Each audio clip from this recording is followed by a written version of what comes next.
ఇక్కడ రైతులే కదా వ్యవసాయం ఉన్న వాళ్ళు ఉన్నారా? ఇప్పుడు కేసీఆర్ ఉండగా రైతు బంధు గా కరోనా వచ్చినా రైతు బంధు పడ్డదా పడలేదా?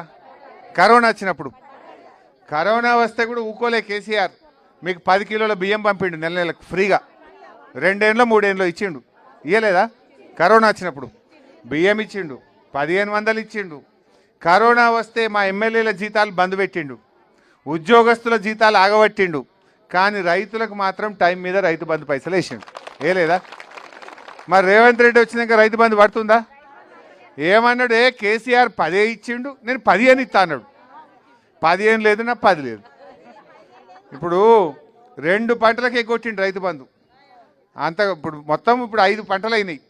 5 అయితే 2టికి పడ్డాయి, 2టికి ఎగ్గొట్టిండు. ఇప్పుడు ఈ యాసంగికి ఆల్రెడీ దుక్కి దున్నిండ్రు, నారు పోసిండ్రు, నాట్లు పడ్డాయా? రైతు బంధు పడ్డదా? ఇప్పటికి పడలే.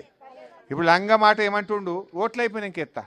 నువ్వు ఇప్పుడే నీ ఓట్లు అయినాక ఎత్తావు. నువ్వు నిన్ను ఎవడాగబట్టిండి ఇప్పుడు నీకు?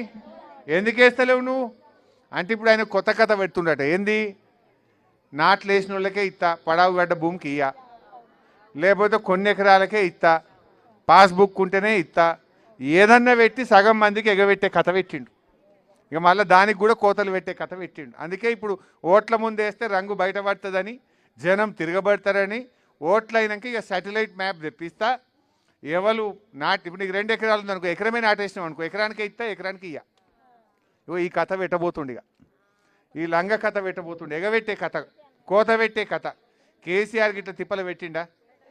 ఏది ఉంటే గది బరాబర్ మీ పేరు మీద ఎంత భూమి ఉంటే గంతమ్మ పైసలు పడ్డాయి. ఇప్పుడు ఈయన 2 పంటలకు ఎగ్గొట్టిండు, పోయిన యాసంగి అంతకుముందు. ఇక ఇప్పుడు మళ్ళీ ఈ యాసంగికి ఇంతవరకు వాళ్ళే ఇస్తాడా, కోత పెడతాడా, మొత్తానికే మోసం చేస్తాడా తెలియదు. ఈసొంటి మాట తప్పినోడు నమ్ముదామా?